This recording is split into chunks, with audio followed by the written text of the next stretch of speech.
আগে খেতে পোস্ত, এখন খাচ্ছ পাস্তা। আগে চড়তে হাতি, এখন ফ্লাইওভারের রাস্তা। বদলে যাচ্ছে, সিমও থাকছে।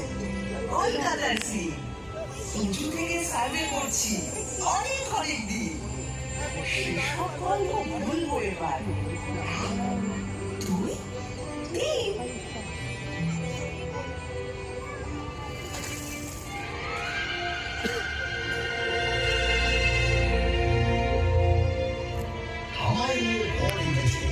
এখন হচ্ছে মিল। বয়স হলো 300-400 হাজার খানেক দিন। কি বলবে আর কি বলবে না, যদিও মেয়েটা ভালোই চেনা।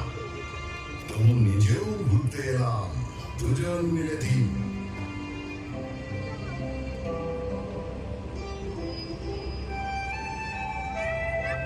আপনারা এখন যেখানে বসে আছেন, এক সময় সেখানে এই ঘোরাফেরা করতো।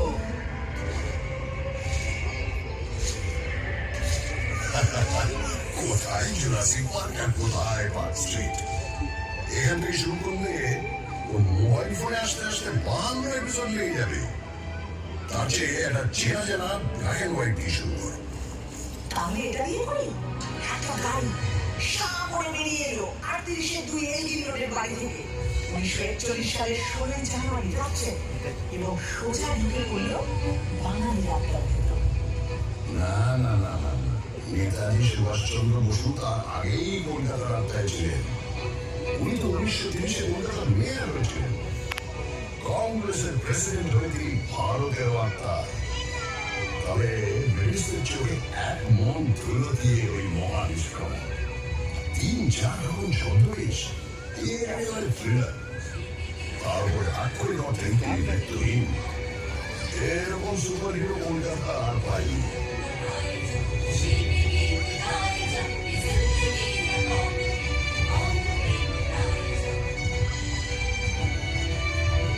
আচ্ছা, কলকাতার সবচেয়ে বড় ভিলেন আমি একজনের কথা বলবো যার কোনো বছর দিনের পরে যখন এই দল সারা ভারত টুর করছে, লখনৌতে নাটকটা হচ্ছে। যে সিনটায় ভারতীয় রায়ত এসে অত্যাচারী নীলকর সাহেবকে মারছে, তা দেখে দর্শকের মধ্যে থাকা ব্রিটিশ সৈন্যরা স্টেজে উঠে সব লন্ডভন্ড করে দিল।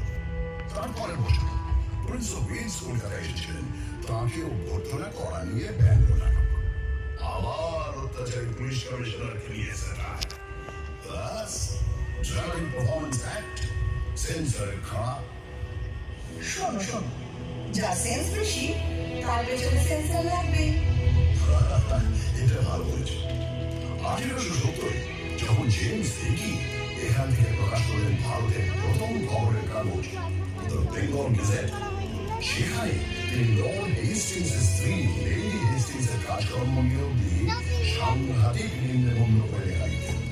আর এখনো লিটল ম্যাগাজিনেরা সমস্ত এস্টাবলিশমেন্টকে নিয়ে সেইভাবেই সমালোচনা করে।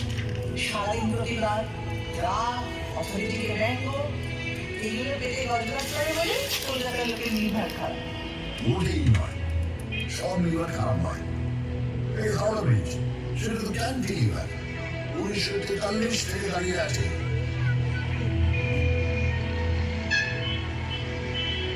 তা বটে, রোজ লাখ লাখ গাড়ি ঘোড়া মানুষ কত কিছুই যাচ্ছে, অথচ এতটুকু কষ্ট খায় না। এদিকে নাকি গোটা ব্রিজে একটা স্ক্রু নেই। ওই জন্যই যাদের মাথা স্ক্রু নিলে তারা প্রায় হাওড়া ব্রিজের মাথায় চলে বসে।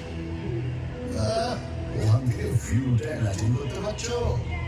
আরে বাবা, আমি পারবো না। বছরের পর বছর ভিক্টোরিয়া মেমোরিয়ালের টঙে দাঁড়া মেরে ঠাঁই দাঁড়িয়ে কলকাতার মানুষের প্রেম দেখেছি, খুশি দেখেছি।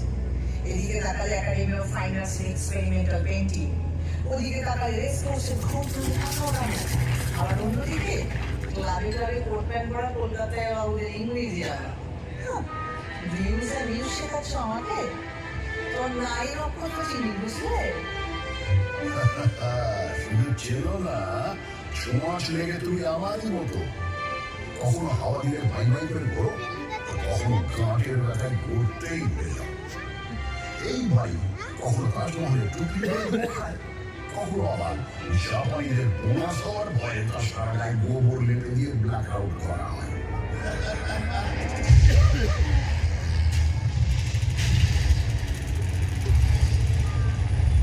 কত হাসির কথা শুনে তোমার মুখে তো কম তারিখ পৌঁছেই বাবু।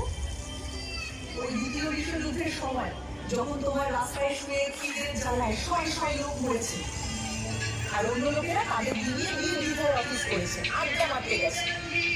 ফ্যান দাও চিৎকার ছাতা দিতে দরজা জানলা বন্ধ করে গ্রামাফোনের গান শুনেছি। তখন কোথায় ছিল তোমার পরিবারের ফটো? দেখো, যা করার অনেকটাই করা হয়নি, কিন্তু পাড়ায় পাড়ায় লঙ্গরখানা খোলা হয়েছিল, সেটা ঠিক। আর দুর্ভিক্ষরা সরকার, রাজনীতিবিদ, আমলাদেরও তৈরি। স্বয়ং উইনস্টন চার্চিল সে দায় এড়াতে পারেন না অতগুলো লোকের মৃত্যু।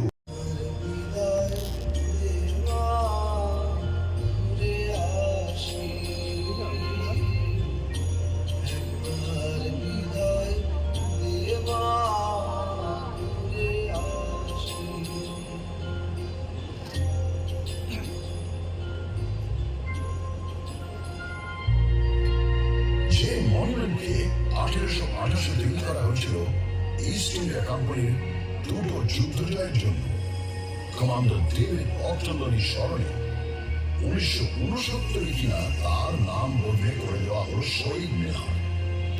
উৎসর্গ করা হলো ভারতের স্বাধীনতা যুদ্ধে শহীদদের উদ্দেশ্যে। তবে অত রাগের কিছু নেই, আমি শুধু ভাবছিলাম কি হলে কি হতো। প্র্যাকটিস করো, এটাও ভাবো কলকাতায় যদি বাঘ সিংহ ঘুরে বেড়াতো তাহলে কি হতো? আরে কলকাতার বাঘ তো বিখ্যাত, বাংলার বাঘ তো কলকাতাতেই থাকতেন।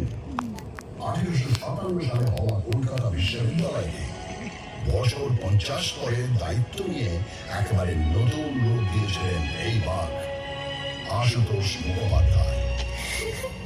আর সিংহ? হ্যাঁ, সিংহ তো ছিল, কালী প্রসন্ন সিংহ, যিনি এক হাতে অনুবাদ করেছেন মহাভারত আর অন্য হাতে আমায় নিয়ে লিখেছেন গৌতম বেচার নকশা। আচ্ছা, বাঘ সিংহ তো বুঝলাম, আর গন্ডার? হ্যাঁ, গন্ডারও আছে। গন্ডার হচ্ছে তারা যাদের চামড়া ভেদ করে কলকাতার অবিশ্বাস্য মনীষীদের কথাগুলো ঢোকেই নি। রামমোহন রায় তাদের কাছে পাট খেয়ে খেয়েছে, আর বিদ্যাসাগরকে নিয়ে তো ব্যঙ্গ করে গ্রামে ঘুরে ঘুরেও গিয়েছেন তারা। এগুলো বরং প্রমাণ করে ওরা সময়ের চেয়ে কত এগিয়ে ছিলেন। বিবেকানন্দকে শুনতে হয়েছে তিনি নাকি সন্ন্যাসী নন, লেচ্ছ এসে যান, মাংস খান, অথচ তিনি শিকাগোয় গিয়ে ভারতের জয়ধ্বজা উড়িয়ে দেন অসামান্য বক্তৃতায়। তার গুরু রামকৃষ্ণকে শুনতে হয়েছে তিনি নিরক্ষর, আর তিনি তার সহজাত বোধ ও ধর্মজ্ঞানের ছটায় চারপাশে জড়ো করে এনেছেন শ্রেষ্ঠ মনীষীদের। তার যত মত তত পথ শুধু ধর্ম নয়, শহর কলকাতার জীবনযাপনেরও দর্শন।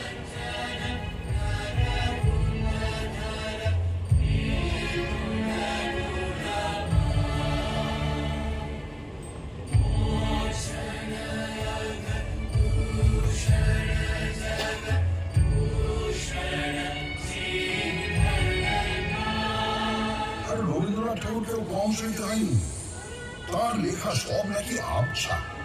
আর তিনি শান্তিনিকেতন স্থাপন করেছেন হাবিজাবির উদ্দেশ্য নিয়ে, কিন্তু তার নোবেল প্রাইজ এখনো আমার অহংকারের প্রথম পঙ্ক্তি।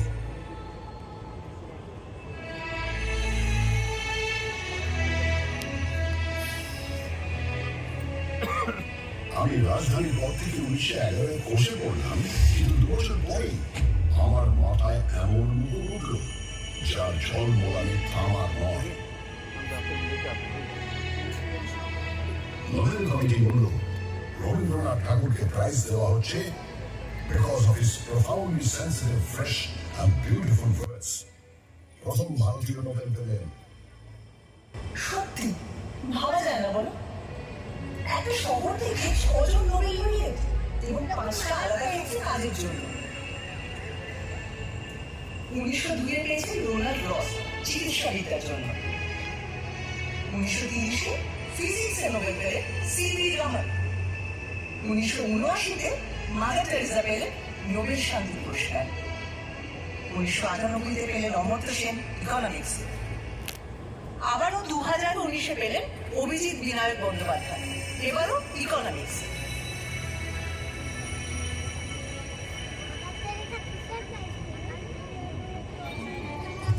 আরে বাবা, নোবেল পাওয়াই তো আর শেষ কথা নয়। নোবেল পাননি তো কি হয়েছে? আমার আকাশে জ্বলজ্বল করছেন বিজ্ঞানী জগদীশ চন্দ্র বসু, যিনি উদ্ভিদ বিদ্যা থেকে রেডিও আবিষ্কার অব্দি ছড়িয়ে দিয়েছেন নিজের প্রতিভা। আচার্য প্রফুল্ল চন্দ্র রায়, যিনি প্রথম ইউরোপীয় মানুষ যার সম্মানে ইংল্যান্ডের রয়্যাল কেমিক্যাল সোসাইটি তৈরি করেছে কেমিক্যাল ল্যান্ডমার্ক হলক।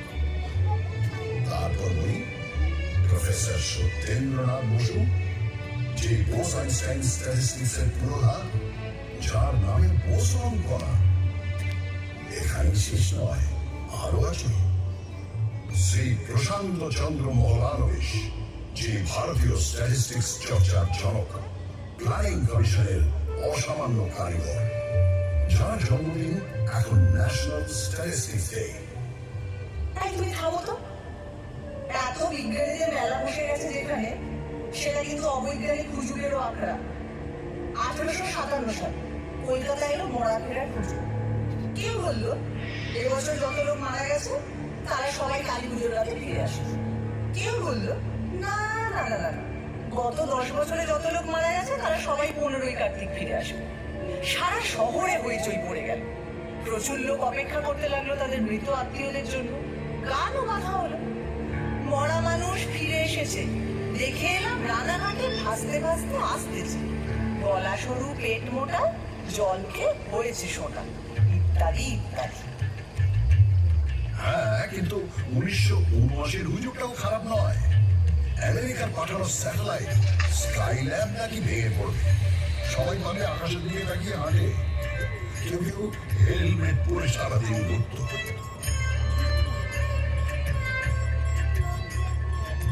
স্কাইল্যাবের টুকরো অবশ্য কয়েকটা পড়েছিল, কিন্তু কলকাতার ধারে কাছে নয়, অস্ট্রেলিয়ার পার্থ আর অন্য কয়েকটা জায়গা।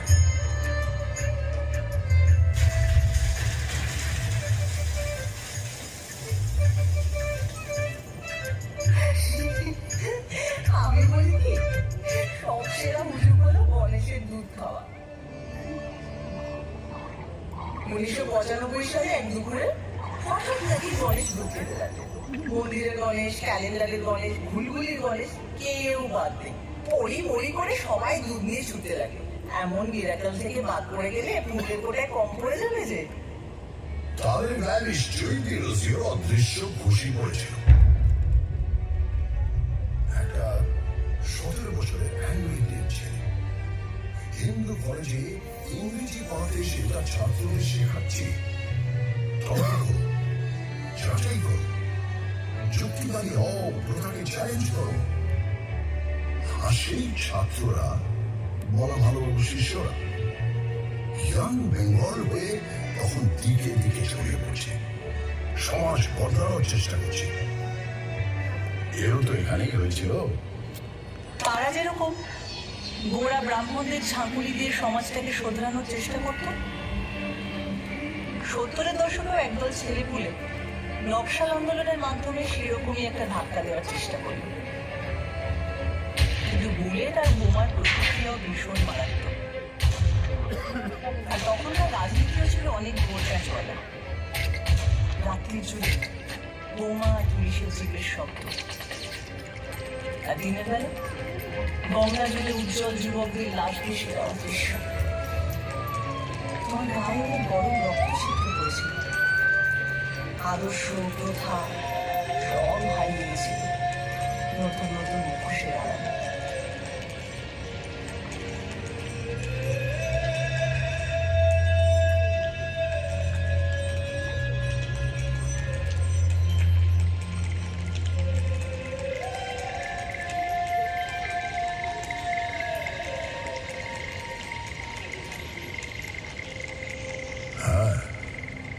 নকশাল আন্দোলন নিয়ে কারো আছে আতঙ্ক, কারো আছে আছে রোমান্টিক নস্টালজিয়া। ছেলে চেয়ারম্যান আমাদের চেয়ারম্যান, এই স্লোগান নিয়ে একটু মুখ টিপে হাসিও আছে। কিন্তু কেনই বা এখান থেকে কেউ চীনের নেতাকে দিয়ে সংগ্রাম করে তুলবে না? কেন ওই কথা বলবে না? কলকাতাকে বিশ্ব নাগরিকতার কেন্দ্র নয়? দেখো, সে তো হিন্দু কলেজটাই একটা বিরাট স্টেটমেন্ট। ইংরেজি ভাষা শিখতে হবে, পাশ্চাত্য সংস্কৃতি বুঝতে হবে, তাকে নিজেদের সংস্কৃতির সঙ্গে মেলাতে হবে, এরকম একটা ভাবনা নিয়ে যে স্কুল করা দরকার, তা ভারতে অন্য প্রান্তে কেউ তো ভেবে বের করতে পারেনি। সাহেব আর বাঙালি মিলেমিশে 1817 সালে এমন একটা কাজ করলো যা না থাকলে বেঙ্গল রেনেসাই হতো না।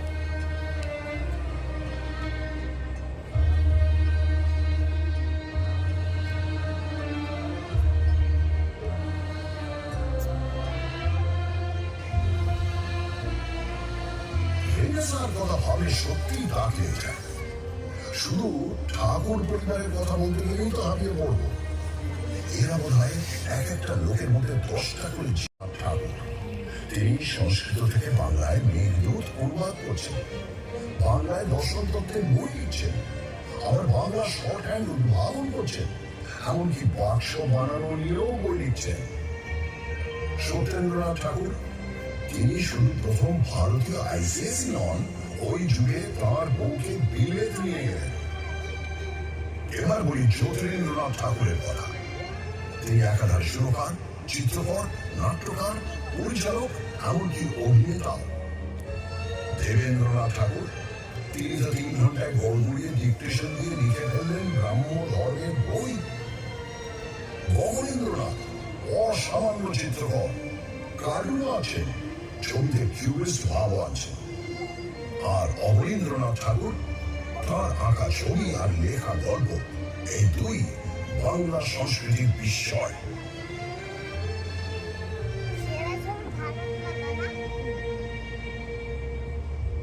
কেন রায় পরিবার? উপেন্দ্র কিশোর রায়চৌধুরী বেহালা বাজাচ্ছেন, আবার বাংলা শিশু সাহিত্যে কাঠামো করে দিচ্ছেন, বাচ্চাদের পত্রিকা বের করছেন, আবার হাফটোন প্রিন্টিং এ আশ্চর্য আবিষ্কার করে বিপ্লব এনে দিচ্ছেন। তার ছেলে সুকুমার রায় খেয়াল রসের গদ্যে গদ্যে তাক লাগিয়ে দিচ্ছেন, আবার ননসেন্স ক্লাবে প্লেটো বা তুর্গেনেভ নিয়ে কথাও বলছেন। এরা বোধ হয় প্রাচ্য পাশ্চাত্যের মনগুলোকে একটা গেলাসে ঘুরে সকালে উঠেই খেয়ে নিতেন। হ্যাঁ, ঠিক বলেছ। এই মিলিজুলিটা আমাদের চিরকাল আছে। 1835 মেডিকেল কলেজে স্থাপিত হয়, এখানকার লোককে পাশ্চাত্য ডাক্তারি রীতিতে শিক্ষিত করে তোলার জন্য। আবার এই শহরের নৃত্যশিল্পী উদয় শঙ্কর, তিনি তো বিদেশি নর্তকী আনা পার্লমার সঙ্গে মিলে তাঁর বিখ্যাত রাধা কৃষ্ণ ব্যালেটা তৈরি করেন। আর সুকুমার রায়ের ছেলে সত্যজিৎ রায়, যিনি 1955 পথের পাঁচালী ছবি তৈরি করে একা হাতে ভারতীয় সিনেমায় নিউ ওয়েভ আনলেন। তিনি তো স্পষ্টই বলেন, হলিউডের ছবি না দেখলে তিনি নিজের ছবির ব্যাকরণ তৈরি করতে পারতেন না। অথচ সাহেবরা তাঁর ছবির মধ্যে খুঁজে পেত খাঁটি ভারতীয়ত্ব। এই বিষয়ে এই আহরণ হজম করার ক্ষমতা, এ জিনিস আমার মজ্জায়। ঠিক বলেছ, সত্যজিৎ রায় প্রাচ্য ও পাশ্চাত্যকে সমান মুগ্ধ করেছেন, আর এই জন্যই 1992 সালে তিনি পেলেন লাইফ টাইম অ্যাচিভমেন্ট অস্কার পুরস্কার।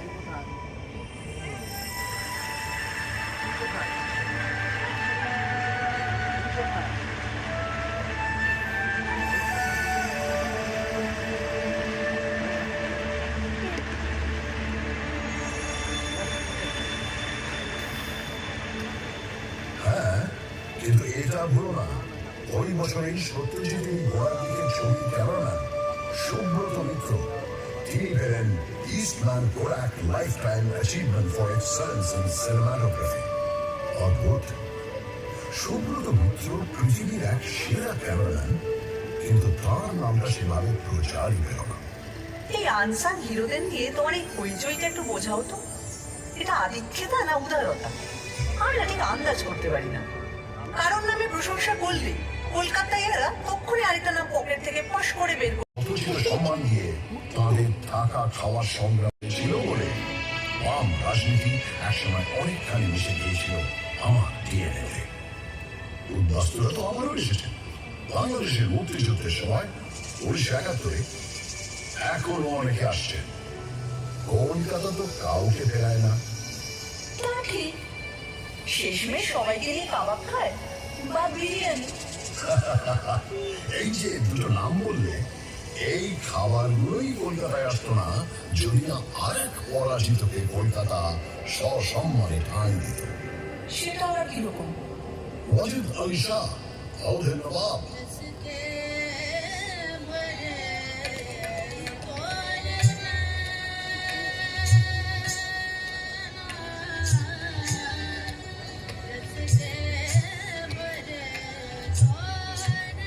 আঠেরোশো 1956 তাকে ইংরেজরা বিনা যুদ্ধে সিংহাসনচ্যুত করে নির্বাসনে পাঠালো কলকাতায়। তিনি ঘাঁটি গাড়লেন মিডিয়া বুঝে, চালে চলনে, পোশাকে আশাকে আর অবশ্যই খাবারে মিডিয়া বুঝ হয়ে উঠল ছোটা লখনৌ।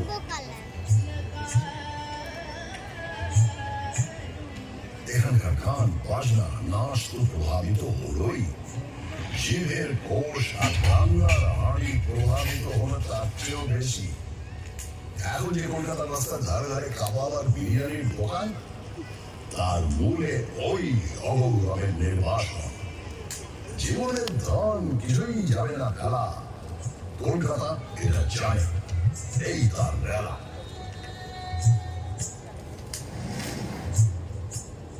এই রেলা পেলা কোথায় চলে যায়?